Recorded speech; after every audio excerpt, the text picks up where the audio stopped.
The most valuable company on earth just changed its leader, and almost nobody saw it coming. Hi, I'm Miss Julia. Welcome back to Miss Julia's English Club. Today's story is about Apple, about Tim Cook, about the end of one of the greatest business careers in history, and about 3 English words that will make you sound brilliant in any conversation. Let's go.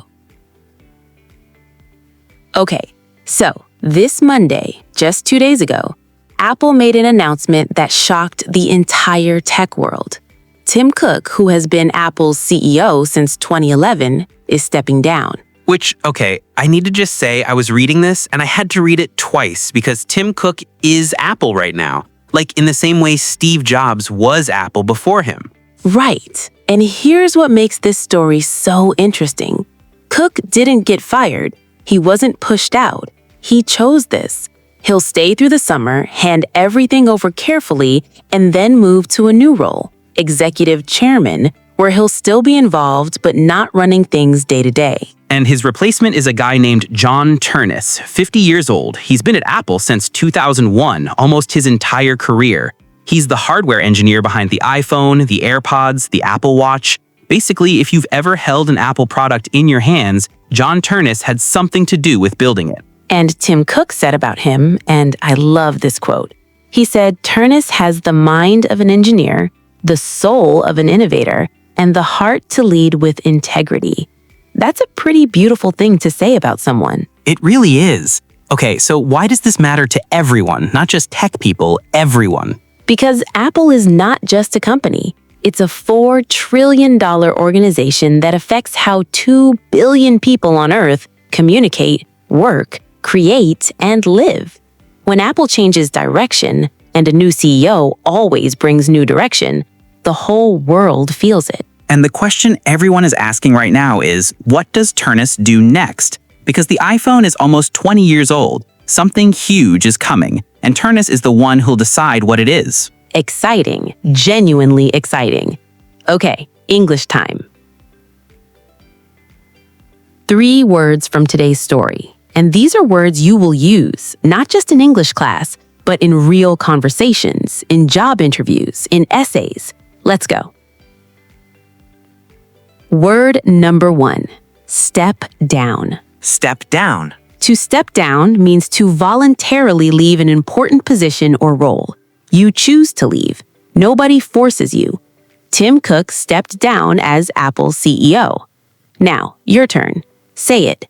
Tim Cook stepped down.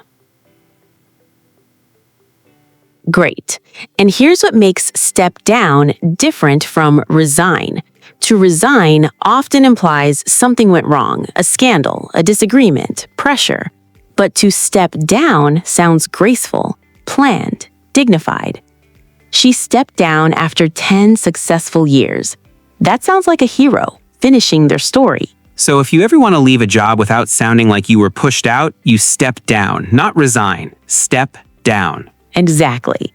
Word number 2, succession. Succession. Succession, noun, is the process of one person taking over from another in a position of power or authority. Apple planned the succession carefully. Your turn. The succession was smooth. You might know this word from the TV show Succession, which is literally about a powerful family fighting over who takes control of a media empire. Same idea. Who comes next? Who inherits the power? That's succession.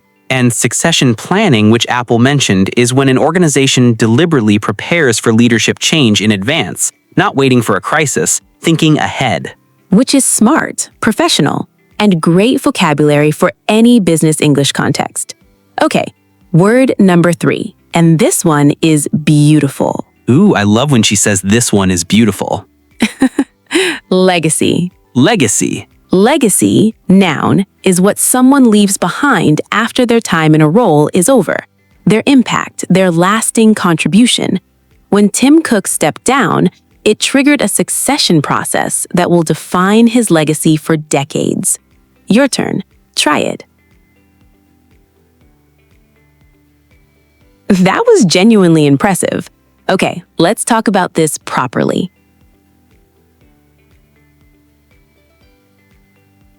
So, big question. Is this good news for Apple, or should people be worried? I think, honestly, it depends on what you value. Cook was the operations genius. He took Apple from near bankruptcy when Steve Jobs died to a $4 trillion company. That's extraordinary. But he was never really a product visionary in the way Jobs was. And Ternus is a product person, an engineer, someone who thinks about what goes in your hand, what you feel when you pick it up, what it does that nothing else can do. Which, as a consumer, sounds exciting to me. Me too. Although one analyst already pointed out something interesting.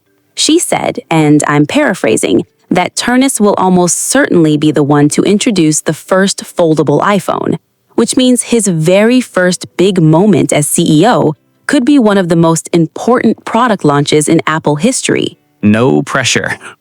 No pressure at all. But what I find really fascinating from an English perspective is the language Tim Cook used when he announced this. He didn't say, "I'm leaving." He said, "I'm transitioning into a new role." He didn't say, "My time is up." He said, "The moment is right." Every single word was chosen to signal this is strength, not retreat. That's the power of language. The same event can sound like a defeat or a triumph depending entirely on the words you choose. And that right there is why English matters, because the person who controls the language controls the story. Okay, quiz time. 3 questions. Pause the video and answer out loud. Ready? Question 1.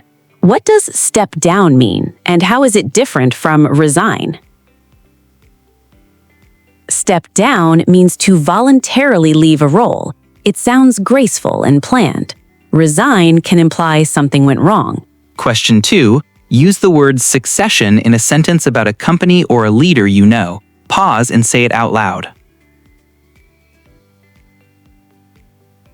Question 3. And this is the big one.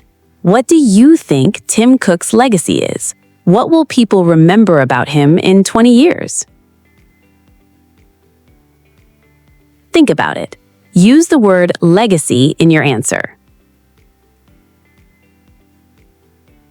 Write your answer to question 3 in the comments below. We genuinely want to know what you think. Step down, succession, legacy. 3 words, 1 story, total game changer for your English. That's your English for today. Go use it.